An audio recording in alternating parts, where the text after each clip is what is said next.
anyways, we are going to begin with our Hindu analysis. Okay, so let's start with the first article for today, which says that Congress attacks government for permitting ethanol in aircraft fuel. So very recently, the government had actually allowed blending of ethanol, not exactly ethanol, but it talked about creating something that's called SAF, Sustainable Aircraft Fuel. Okay, by making use of things like ethanol can be there, or used cooking oil can be there, agriculture waste can be used, or any municipal solid waste can be used. So different things can be used, and they can basically be blended with the current ATF that we have, aviation turbine fuel, to meet certain objectives. And now the opposition is saying that this sounds risky and it should not be implemented in India. Before implementation, it should actually be checked on the politicians, aircrafts, their private jets and everything, and post that itself it should be applicable to the commercial vehicles. So let's look at the entire news over here. So I told you that the Petroleum Ministry recently issued a notification expanding the definition of ATF, the aviation turbine fuel that we use in our aircrafts, to include fuel blended with synthesized hydrocarbons. Okay, it said that we can blend the current fuel, fuel that is going in our jets, we can blend it with synthesized hydrocarbons, like you can have ethanol or used cooking gas or agriculture waste or bio waste or anything of that sort. And why are we wanting to do that? Because there are international standards. Okay, International Civil Aviation Organization is pushing for a net zero emissions by 2050. There's a global target also that all the countries have to meet, that we have to go net zero in the aviation industry also by 2050, because currently the ATF that we use, it emits a lot of pollution. So India is also aiming for roughly 1% SAF, Sustainable Aircraft Fuel blending, by 2027, increasing gradually. So in line with the global target, we are saying that we want to start with nearly 1% blending by 2027. And why do we want to do these things? Like, why do we have a global target? So I told you that we need to reduce the pollution. ATF also generates, it causes a lot of pollution, so we want to go net zero there. And we also want to reduce our oil imports. India is heavily dependent on crude oil imports, 80-90% on oil imports only. So we want to reduce our oil imports. If we start blending, let's say if we start using small proportion of ethanol in our ATF, so ethanol can be produced domestically. We have these different generations, right? 1G, 2G, 3G. So we can produce it domestically through sugarcane and everything. So we will not have to rely, heavily in the long run on our imports. So we want to reduce our oil imports also. And at the same time, we also want to reduce the pollution. That is why we are talking about this blending of synthesized hydrocarbons in the ATF. Okay, so what will be the role of ethanol over here? Now, ethanol, I told you, ethanol exactly has not been mentioned by the government, but it is one of the most, it's one of the easiest things that we can use for our blending. We also blend ethanol in our normal petrol, but it is different from that. We'll talk about the procedure. But the role of ethanol here is that, one, it is renewable. It's a renewable form of energy. We can have it domestically. It will help us reduce our imports. Then lower carbon emissions. It's clean. Right, it's a renewable energy, it's a renewable fuel, then it's also clean, it has very lower carbon emissions. But there is also a catch. The challenge is that it has lower energy density also. Lower energy density, meaning a lot more fuel will be needed than the regular fuel for the regular push, also for the regular thrust. In order for the airplanes to achieve their regular thrust, more fuel will be needed if we start blending ethanol, because ethanol has a lower energy density. This is one drawback, it has a lower energy density. And if we need more fuel, then we'll have to store also more fuel in our aircraft. So storage will also take capacity, and that is also going to affect the passenger capacity. So this is one thing, one issue, that there is a lower energy density. And the second is that it also has water absorption issues. water absorption issues. It can actually absorb moisture very quickly. So at times this is also a concern, that at times there can also be some sort of a micro explosion in the droplets because of using ethanol in our fuel engine. So this is something, that water absorption is also an issue, and on the higher altitudes there could also be a challenge of freezing of ethanol. So it can actually behave differently. It has different, once it gets in touch with the water, it behaves differently. So there are absorption issues also, there could also be a freezing issue. So these are certain challenges. We'll talk about the challenges in detail. But first, let's look at the procedure. Now, the government is saying that it is safe, but the opposition feels that it is not safe. That's why the procedure becomes important. So, the procedure is not like our normal regular ethanol blending that we see in our automobile fuels. It's not like that, that you simply just pour, or you just blend ethanol into it. It first has to be synthesized.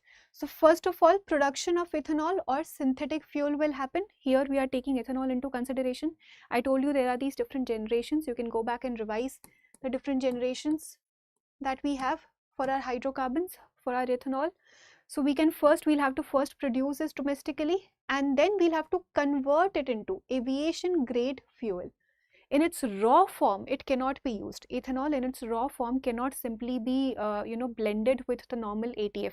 We will have to convert it into fuel compatible, to be jet compatible fuel basically. So we'll have to convert it into aviation grade fuel. It will be synthesized. That's why it's called synthesized hydrocarbons. It will have to be synthesized first. We'll not simply just pour it into the fuel. Then blending will happen.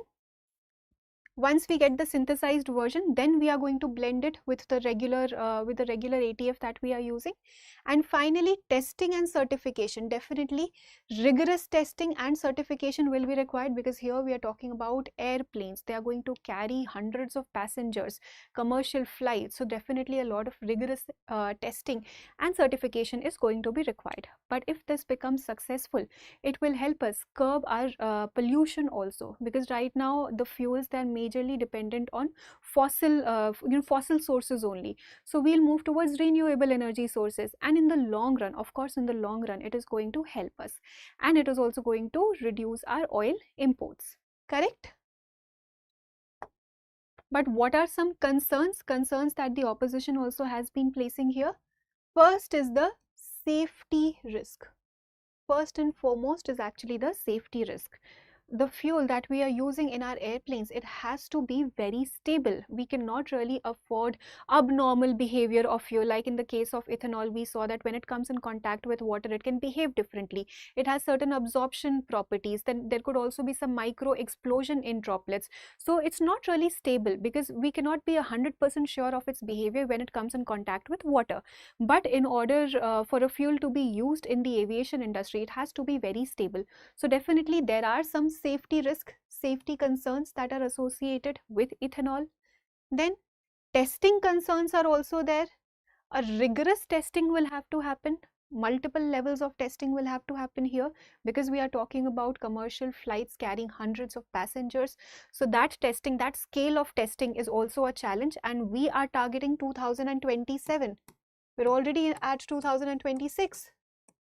So even though we are targeting a small blending option, like less than 1% or nearly 1%, but still rigorous testing will be needed. Performance issues. Now, performance issues may or may not come up, like when we blend ethanol in petrol. There have been, cases where we have seen the efficiency of the vehicle drop, like the mileage drops. In some cases, we have seen the mileage dropping. But will this be replicated in the aviation industry also? We don't know that. So there may or may not be performance issues as well. And food versus fuel. In the long run, this can also impact the food security, because we are making use of what? Agricultural residue, sugarcane, and sugarcane again being water intensive. We're making use of all these things to produce ethanol. because the focus is on ethanol blending. So this might motivate or encourage farmers to grow only those crops which will help us in producing ethanol, and basically instead of selling it for food production, they might just want to send it to the aviation industry or the people who are going to blend it into fuel. So in the long run, this can also be a challenge for the food security. So these are some concerns that have been raised by the opposition. However, the government has been saying that these things are already ongoing, like in the West. India will not be the first country who's talking about, blending ethanol or blending any synthesized hydrocarbon into the ATF. So we are not the first ones to be doing that. These things have been tried, these things have been tested, and in order to go net zero by 2050, we will have to start with these smaller goals. So if we talk about the global position, so countries are already developing sustainable aviation fuel, SAF, sustainable aviation fuel, which is produced by blending some synthesized hydrocarbons into the regular aviation turbine fuel that we have. So countries like US, UK, they are already doing it, and airlines already use small blends. So we are not scaling up that much. We have a target of less than or nearly 1%, but there are airlines who are already using small blends, like usually less than 10%. So these things are already going on in the world, because we want to limit population, we want pollution, I'm so sorry, we want to limit pollution and we want to limit the emissions. That is why these things are already ongoing in the Western countries, and India is also wanting to replicate that, and we are starting with a smaller blend. We are starting with a smaller blend. So let's see what happens. We have a target of this by 2027 to be used in the commercial flights. So let's see what happens. But in general, it is important for our examination to understand what are these synthesized hydrocarbons, how is the procedure going to take place, is this the same as ethanol blending in petrol, or is it different, is it stable, not stable. So that's why this article becomes important for us. Okay, moving on to the second article for today. So this is about safer firework alternatives. So fireworks are a part of our cultural identity in India, right? Whether it is a festival, whether it is an occasion, a wedding, or anything of that sort, fireworks play a very important role. But there is a problem with fireworks, especially at the time of Diwali we see. However, this article is about a festival that is celebrated in Kerala. It's an annual festival, and there we saw certain things happening. But in general, fireworks are a part of our cultural and social identity, right? We have fireworks, but fireworks cause a lot of air pollution as well as noise pollution. And this article is focusing on the noise pollution.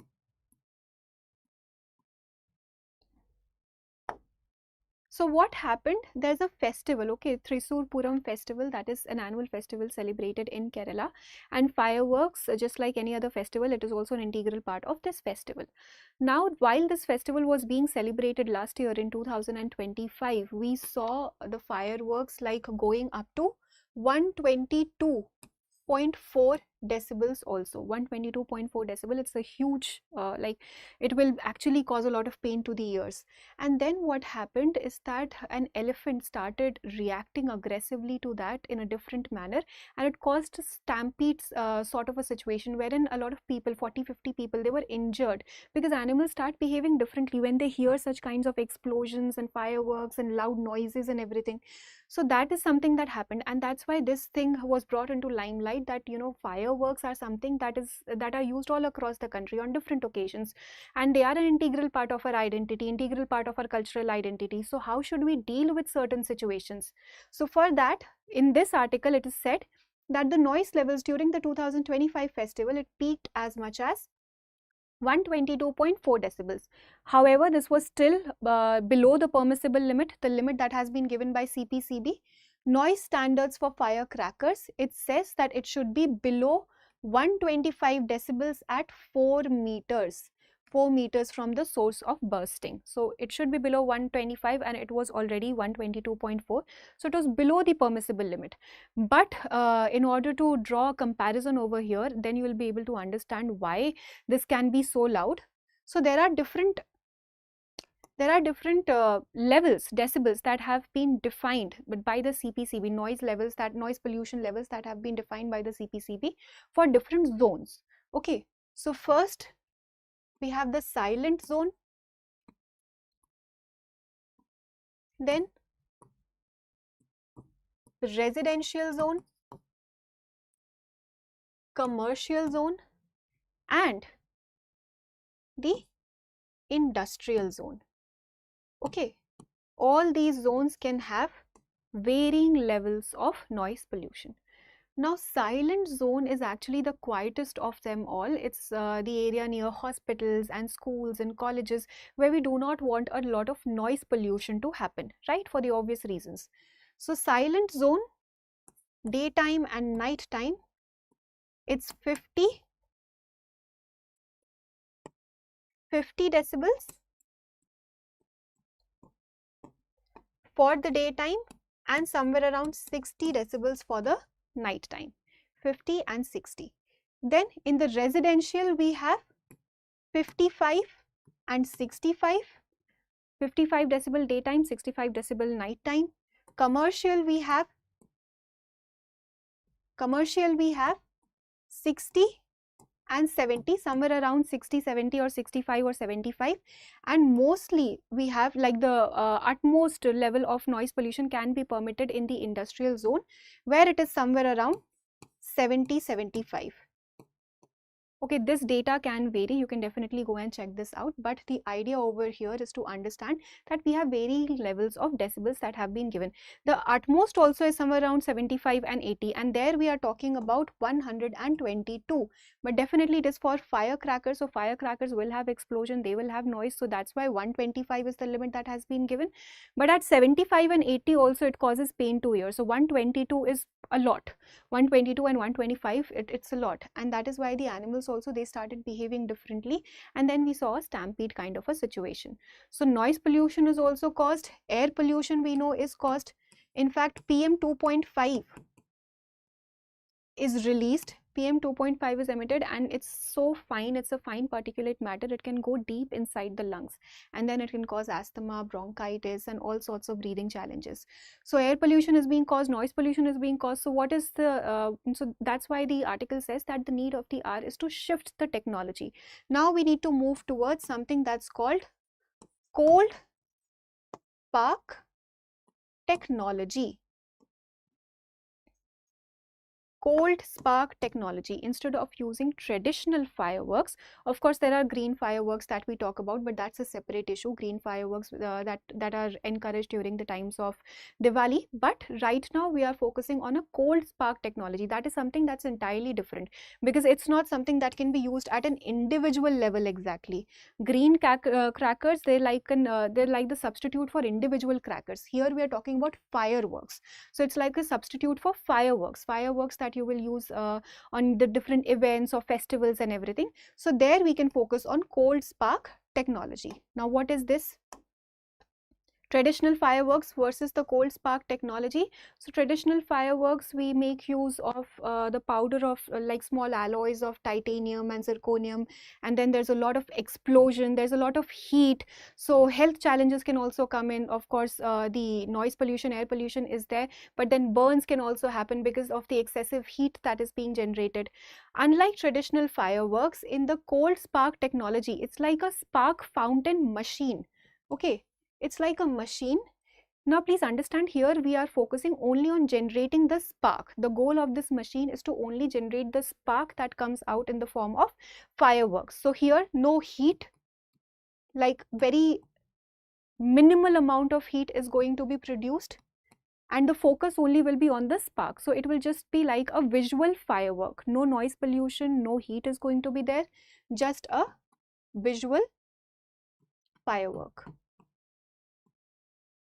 How? Because machine will heat a special powder, not gunpowder, but a special powder, a different type of powder, and this powder is going to push out tiny glowing particles, because the goal is to only create spark. It's only to create spark, it is not to create any form of an explosion or a heat or anything. So it pushes out tiny glowing particles, and these look like sparks, but they are cooler, because there was no explosion. They are cooler than traditional fireworks, and they also fall down safely.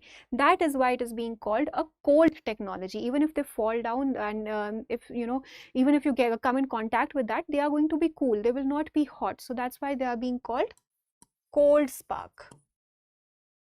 So it's safer, absolutely. It is safer. You will not get burns. It will also limit the air pollution. There is going to be negligible noise pollution, because it's just like a visual firework. We are not really going to hear any sort of an explosion, or any huge noise pollution problems are not going to be there. So it's definitely a good thing. It's a good technology. However, there are some concerns. As always, there will be some concerns, some challenges. But those challenges are not, so big that we cannot really overcome that. But the first and foremost challenge right now is cost, because it's a new technology. It is something that's not being used on a large scale in India. So these machines that we are talking about, these spark fountains, they are actually costly. They are expensive. So right now we will have to invest if we want to, have such things at our events. We'll have to invest in that. So it's costly, and then it's also going to challenge the cultural mindset. So the mindset that we have related to crackers and fireworks, that there needs to be explosion, there needs to be that thrill that comes with the explosion, it's going to be challenged, because we are only talking about visual fireworks. So it has to be appealing enough to everybody in order for people to basically adopt that technology. So it's going to challenge the cultural mindset, and at the same time it is also costly. But very important thing over here is that it is environment friendly.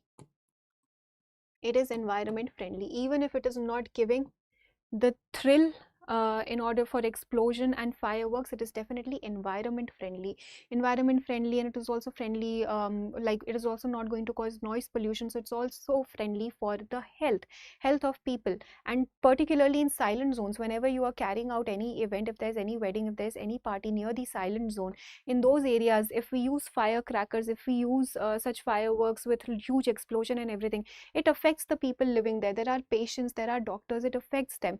So in such cases, cold spark technology is absolutely going to be our savior. Okay. Now moving on to the next news for today, it says that Russia has reported toxic rain, and it orders locals to stay home after Ukrainian oil strike. So Russia-Ukraine war is ongoing now. As an event, now what happened is that Ukraine actually attacked one of the oil facilities in Russia. Now this attack was so bad that even till now, a lot of the tankers, like some 3 or 4 tankers, are still ablaze. They are still burning. So this is something that's happening, and because of that, toxic rain is being reported in Russia. Toxic rain meaning it is having certain chemicals. Because of this explosion, because of this burning of oil facility, there are some chemical fumes. There is some soot that is going up into the air. It is forming clouds, and it is coming out in the form of rain. But that is toxic, and that's why the Russian government has asked its locals to stay indoors. So let's see what's happening here. Kiev has struck oil facilities in the southern town of Tuapse on April 20 and triggering a huge blaze, sending plumes of thick black smoke into the sky over the coastal city. Now let's look at the map also over here. Where is this city? Tuapse here. It's on the coast, and here we have the Black Sea. Again, important from the mapping point of view as well. It's located on the coast of the Black Sea. So it's a very important facility geographically also, and it was a very important facility for Russia in terms of its oil storage and everything. And now while this has been attacked, so there are a lot of chemicals, hazardous chemicals, that have been released. Like benzene is there, chemical soot is coming out, the black fumes, these chemical soot is coming out. So it's going to cause what? It is causing damage to human health, definitely. And at the same time, because it is located here, it is also causing a lot of damage to this area, like to Black Sea also, because all this discharge or these chemicals that we're talking about, or the toxic rain that we're talking about, it is also going to affect Black Sea. It will also pour down on the Black Sea. Discharge will get into the Black Sea. So the marine life over here will also be affected. the fish that we find here, the species that we find here, they are also going to be affected, and the human health definitely will be affected, is being affected. That's why locals have been advised to stay indoors until and unless it is absolutely necessary to step outside, like in the vicinity of that area. So this is what is happening. And usually also when we talk about toxic rain, it is about certain chemicals that are being released that are harmful, that are hazardous for the human health when they are released, and then when they start pouring down in the form of rain, then these are challenges that we face when it comes to our human health. So this is happening in Russia. Moving on to the next article for today. It says that rupee drops 24 paise to 94.25 against US dollar in early trade. Now, this is just like, rupee, we know, has been falling, has been hitting its record low, and now also it has hit its record low of 94.25 against the US dollar. So there are some issues. What are the challenges? Why is the rupee falling? And is the RBI doing anything to intervene? What is the system that we follow when it comes to Indian INR and US dollar exchange rate? These are certain things that the article talks about. So the article says that rupee stayed on a downward track for the 5th straight day, losing 24 paise to 94.25 against the US dollar in early trade on Friday. So 5th straight day, we are now at 94.25. Now the reasons for these: oil prices are rising sharply. The global oil prices, everything comes down to the West Asian conflict, and it is particularly affecting India a lot because our economy is heavily import dependent, and these imports are getting tampered even right now also, because the peace talks, they are looking very hazy. We don't know when the peace talks are going to happen, what conclusion is going to come in. Sometimes the Strait of Hormuz, like on some days it is closed, on some days it is open. And now also in fact one more Indian ship that was carrying oil, that was again targeted by the Iranian facilities. So things are happening. Then the US President Donald Trump, he also said, he basically ordered to kill and shoot any of these small Iranian boats if they are seen if they are seeing putting sea mines in the Strait of Hormuz, because if sea mines will be there, explosions will happen, it is going to hamper that trade. So Trump has given this order that if you see any small Iranian boats basically putting these sea mines, please directly shoot them, kill them. So the situation is bad. There's a lot of conflict that's ongoing in the region, and it's the economy, the global economy is being disrupted. And because our economy is heavily import dependent, heavily oil import dependent, so these global oil prices are going to affect us. We are talking about the Brent crude price. So this price increased. Because this price increased, it is going to affect us. All the trade happens in US dollars, so it is going to affect us, and that's why also our economy is seeing this fall. Majorly the rupee that we talk about is seeing this fall, it is weakening. Then global crisis. This is a global crisis. Now when there is a global crisis, investors start losing their confidence and they want to invest more in strong currencies. So which is a stronger currency, INR or USD? USD is a stronger currency. Most of the global trade is happening in USD. So they are investing more and more in US dollars, making this like a stronger currency. This is becoming a stronger currency.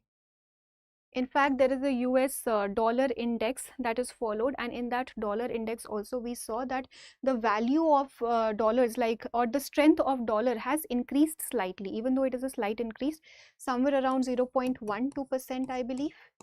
But even though it is a slight increase, it simply says that while all the other currencies are suffering, and majorly the Indian currency is suffering, US dollar is strengthening because the investors are placing their confidence in US dollars because it's a strong currency. Then foreign investors are pulling money out of the Indian markets, out of India, correct? Our foreign institutional investors that we have, they are pulling out their money out of the Indian markets because they do not, there are speculations that this is only going to weaken even more, and because of all these speculations also, a lot of forces in the market are determined, and these investors, they start losing their confidence and they start pulling out their money. And when that happens, then again we see this ratio to become even more disproportionate. We see that our rupee starts weakening even more. And then there is a trade deficit. a prolonged, a structural trade deficit that we have in India. We export, like we import more than what we export. So there is a structural trade deficit in our economy, and that's why also, like, these are some major reasons because of which we are seeing this weakening of rupee in comparison to US dollars, because we mostly keep on importing more, and even in our imports it is predominantly about crude oil. And because there is instability in the entire West Asian region, and we again do not know what is going to be the future of that region, and when we are not certain about something, there are going to be speculations. So speculations are there in the market, and these speculations, they kind of act like a loop that feeds itself in, that, you know, there are speculations that rupee will start falling down, that people start pulling their money out, investors start pulling their money out, and this in turn again keeps on weakening rupee even more. So it's like a self-feeding loop that is forming at the moment. So is the RBI doing anything to intervene? Absolutely, RBI is intervening. Why is RBI intervening? Because we follow the managed float system. Managed float system when it comes to currency exchange. So there is a fixed exchange rate, fixed exchange. In this system, the government always fixes the value of rupee. What should be the value of rupee for 1 USD? Then we have a free-float system where everything is going to be decided by the market forces. The market forces of demand and supply will decide what is going to be the value of a local currency in terms of US dollars, right? So India neither follows this, neither follows this. What it follows is a managed float system. Managed float system meaning that mostly, definitely, it is going to be determined by the market forces only, market forces of demand and supply. But the RBI can intervene as and when needed. If the RBI feels the need to intervene, RBI can intervene, and for that RBI has its monetary policy. It can intervene. So this is what we follow in India. It's a managed float system. Our currency derives its value, derives its potential from the market forces of demand and supply only, but the RBI can intervene as and when needed. So right now, what is RBI doing? It is selling dollars, right? Because the dollar is strengthening, so we'll sell dollar, we'll increase their supply. So when the supply of something is going to increase, its value is going to come down. So it is selling dollars, and it is also imposing restrictions on forex trading. It is imposing restrictions on the foreign exchange trading, because a lot of this trading, I told you about speculations, it is happening on speculations. People are betting their money that rupee will fall even more. So this forex trading is happening right now on speculation. So the role of RBI here is to control these interventions, is to control this kind of speculation, because it will keep on feeding itself. So there are certain caps, certain restrictions that have been imposed on the forex trading also. The exact value is not really important for the examination, but we need to understand what RBI does when it comes to intervention. So it is selling dollars and it is imposing restrictions on forex trading because India follows a managed float system, right? But what can we expect in the near future? So right now we are seeing there is a downfall of rupee, but this is going to positively impact our exports, right? Everything has one good side. It is going to impact positively our exports because they are becoming cheaper. They are becoming cheaper. So exports are going to become cheap, and because this crisis is still ongoing and we do not really see a clear solution, because no peace talks are also being negotiated, we don't exactly see a clear solution. There is a ceasefire, but despite being a ceasefire, we are seeing Indian vessels being stopped by the Iranian facility. So this can continue. The weakening of rupee can continue in the near future also, and then based on that we'll keep on seeing RBI interventions also to keep keep things at place, and till the time that keeps on happening, the exports are going to benefit. So that's why in the long run, that is why we focus so much on self-reliance, and that's why in the long run it is very important that we bring down our oil imports. Our country's economy is heavily fueled by this oil import, and everything is dependent on that. We started with ATF, and now here also we are talking about oil imports. So everything is dependent on that. So we need to bring down, like we need to reduce our dependence on oil imports, and for that we'll have to make this shift towards renewable energy. And that's why it becomes very important for all of us to conserve energy and make this shift. So that was all for today's discussion. I hope you understood all the things that we discussed over here. Now we'll look at a practice question for prelims. If there's anything, you can ask. Okay, I will pin the correct answer. But first please attempt the question, and then once we've received a couple of attempts, I'll pin the correct answer. Okay, before we move to the question, very quickly let me tell you that we have the Studio GS Foundation live online course. Now this is a foundation course, means your prelims and main syllabus will be covered.